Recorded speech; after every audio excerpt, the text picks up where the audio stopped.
पुन्हा एकदा स्वागत आहे तुमचं एका नवीन व्हिडिओमध्ये. आणि आज आहे आपला स्पेशल दिवस, म्हणजेच भोजादेवी मातेचा म्हणजे भोजदरी गावच्या आपल्या ग्रामदैवतेचा यात्रेचा दिवस, ज्यासाठी स्पेशली आपण आलो होतो गावी. आणि आज देवीला नैवेद्य म्हणून पुरणपोळीचा स्वयंपाक आहे. तर घरातील महिला सकाळी लवकर उठून स्वयंपाकाच्या तयारीला लागलेल्या आहेत आणि जवळपास रेडीच झालेला आहे. आणि नैवेद्य घेऊन पप्पा आता गेलेले आहेत मंदिरामध्ये ठेवायला. जवळपास 25 ते 30 किंवा 35-40 असे काहीतरी नैवेद्य करायला लागतात, कारण गावातले जेवढे काही देवता आहेत, देवता आहेत, त्यांना सगळीकडे जाऊन आपण दर्शन घेतो आणि नैवेद्य तिथे अर्पण करतो. तर आज आहे स्वयंपाक पुरणपोळीचा. पुरणपोळी म्हणजे आमच्याकडे नगरला पुरणपोळी बरोबर सार म्हणतात.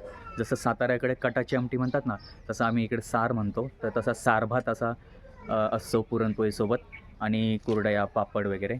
आता सगळ्यांचं जेवण वगैरे झाल्यावर मग जाऊया भोजदरीला, कारण तुम्हाला माहिती आहे आता आपण सध्या पवारवाडीमध्ये आहोत, म्हणजे बाजूच्या गावात आहोत. इथेही आपलं एक घर आहे.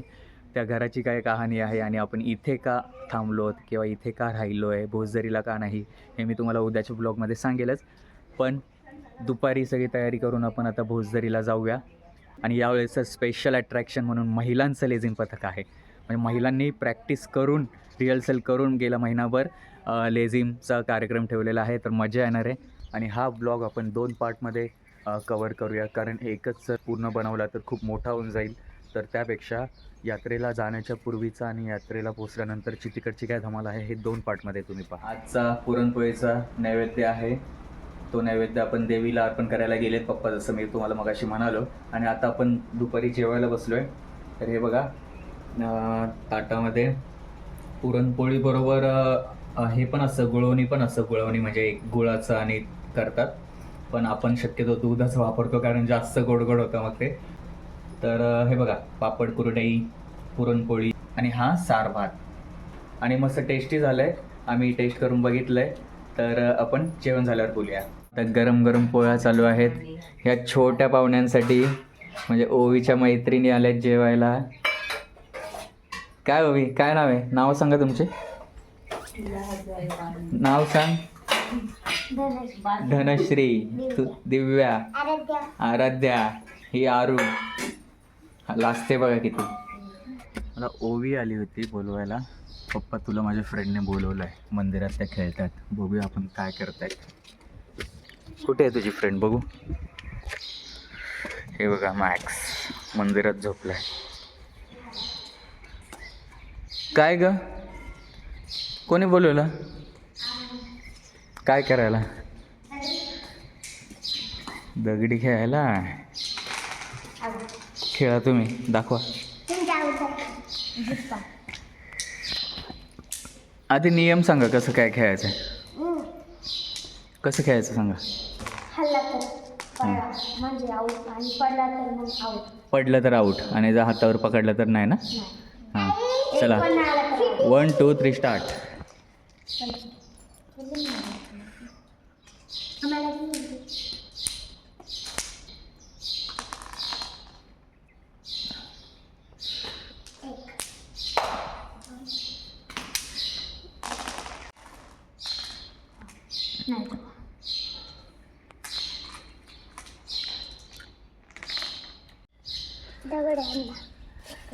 हां, दगड तू नको आणू, आणलेत बघ तिने. हे बघा, मामांची पण गाडी आलेली आहे. मामा आणि आप्पा म्हणजे मम्मीचे वडील आणि माझे मोठे मामा सुभाष मामा, ते जेवायला आलेले आहेत. झाले का खडे गोळा करून? बघ मोड झाली नाही तर 1-1.5 वाजून नारळ घेतली, एकच पैसा पण आपा खातात 2-1 पोळ्या, पण आज काय एकच खाई मग आल्याला इथं पाणी पिऊन ते म्हणलं पाणी नका पिऊ. आलेला पोट पडले असेल गावात बराच वेळ. ते 250ला मिळायची, मला माहिती आहे. जयला विचार बरं, आता तू केलं नसेल काम आता. नाही जयने अजून काहीच केलं नाही, काढीत काही नाही. तूप टाकली नाही, टोप नाही, म्हणजे टाचणी जी म्हणतो ना. कोंडा आहे हरभरे साफ केल्याचा, तो गुरांना संधीमध्ये कालवून खायला घालायला उपयोगी येतो, म्हणून मामांना देतो. तर मित्रांनो आपली सगळी तयारी झालेली आहे, बघू शकता तुम्ही सगळे रेडी झालेले आहेत. आणि ओवीचा घागरा बघा, ओवीचा घागरा. आणि बाकी गाडीमध्ये पण बाकीचे जण जाऊन बसलेत. तर आत्ता वाजलेत संध्याकाळचे 5. आपल्याला ॲक्च्युली लेट झाला आहे थोडा. आणि आता आपण निघालो आहे भोसदरीला. आता तिथे छबिना बोलतात ना, म्हणजे मांडव डहाळे वगैरे सगळं शेरणी वगैरे वाटप चालू झालं असेल, तर आपण निघूया. नारळ घेतले का?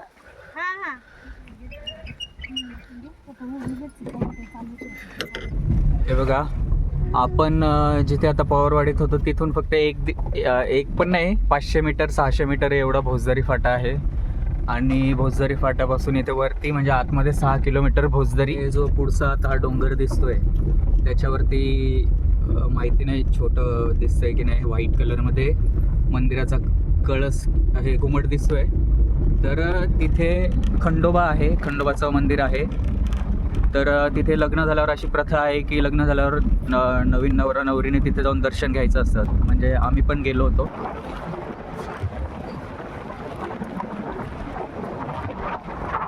हा कसा समतल प्रदेश दिसते बघा, समतल म्हणजे एक सपाटी दिसते इथे. आणि ते तिथे ना, तिथे आतमध्ये दरीमध्ये आपलं गाव आहे, म्हणून गावाचं नाव भोसदरी आहे. हे बघा दिसतात तुम्हाला घरं दरीमध्ये बघा, ते जे व्हाईट व्हाईट किंवा काही रंगीबेरंगी घरांची कौलं दिसत आहेत, ते आपलं गाव आहे दरीमध्ये. दोन्ही बाजूला हे बघा भोसदरी गावामध्ये आपण प्रवेश करत आहोत. ही आपल्या गावची वेस. ग्रामपंचायत भोसदरी आपले सहर्ष स्वागत करीत आहेत.